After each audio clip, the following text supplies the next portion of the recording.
So imagine trying to build up your mental endurance. Not by just gritting your teeth and pushing harder, but by designing an actual architecture for your mind.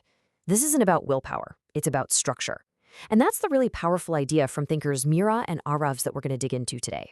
This is the big question, right? For pretty much anyone facing a challenge, an exam, a huge project, a deadline that just keeps getting closer.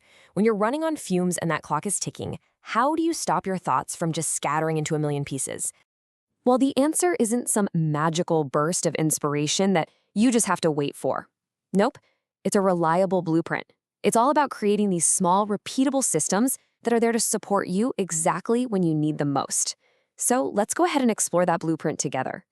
First up, we're going to look at what it takes to build endurance through habits that can actually last. This is all about laying a solid foundation for long-term focus, not some quick fix hack.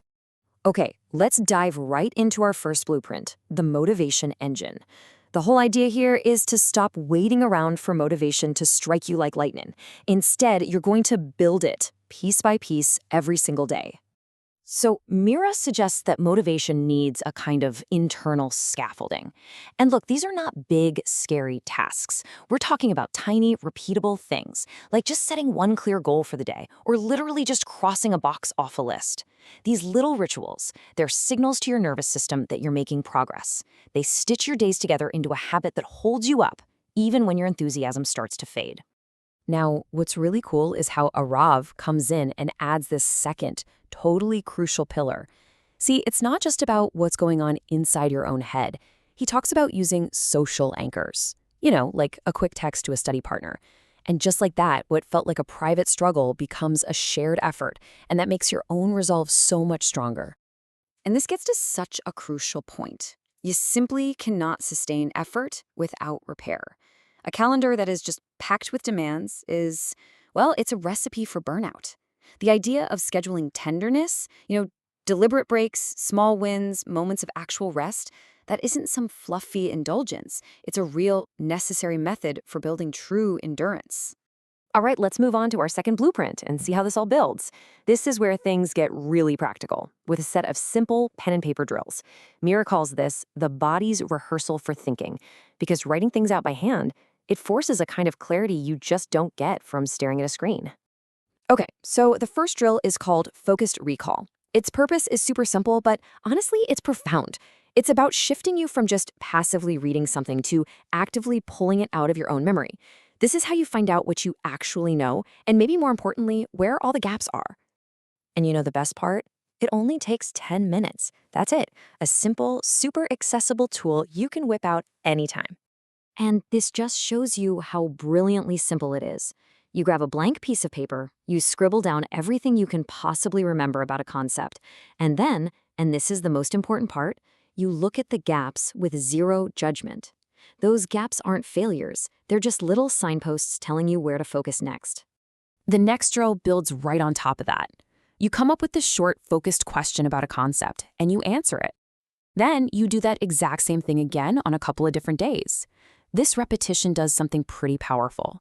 It tightens up your explanation, and it builds this mental pattern that you can grab easily, even when you're under pressure. Then, after each one of these drills, you do something called error mapping. It's called a humane practice because it is not about beating yourself up. You just make a little note in the margin about exactly where your thinking went off the rails. And what that does is it transforms these random mistakes into a targeted, super practical repair list for your next session. So once you have these individual tools in your toolkit, the next blueprint is all about how you combine them. This is how you go from just practicing isolated skills to building real cognitive stamina for the complex stuff. You build what's called a practice chain. So within one study session, you might do a quick recall, then solve a related problem, and then write a short paragraph about it. This is training you in cognitive switching. That's the ability to jump between different kinds of thinking, just like you have to do in a real exam. Now, to make your review even more effective, you create a repair manual. This is just a small notebook where you only write down your most useful mistakes and how you corrected them. Over time, this thing becomes your own personal guide to your progress and, honestly, a huge anchor for your confidence. But let's be real, plans fall apart sometimes. You're gonna hit a wall. So this next blueprint is absolutely crucial because it starts from the idea that setbacks are a normal, totally expected part of the process. I mean, we've all been there, right? That day when the motivation is just gone. The energy isn't there, and it feels like a slump is settling in for the long haul. What do you do then? The answer is this really beautiful concept, procedural tenderness. It's a pre-planned, gentle process for navigating those really tough moments. So instead of trying to force yourself to just push through it, you actually reduce the scale of the work. You do the smallest possible meaningful thing, like just one 10-minute recall drill. By having a scripted plan ready for these low days, you stop the slump from becoming part of your identity.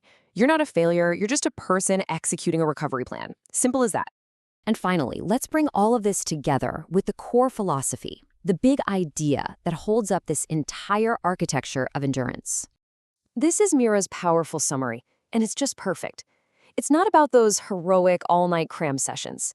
It's about the quiet, compounding power of small, consistent, and kind habits. In the long run, consistency is always going to beat intensity. And Arav adds this final, really resonant point.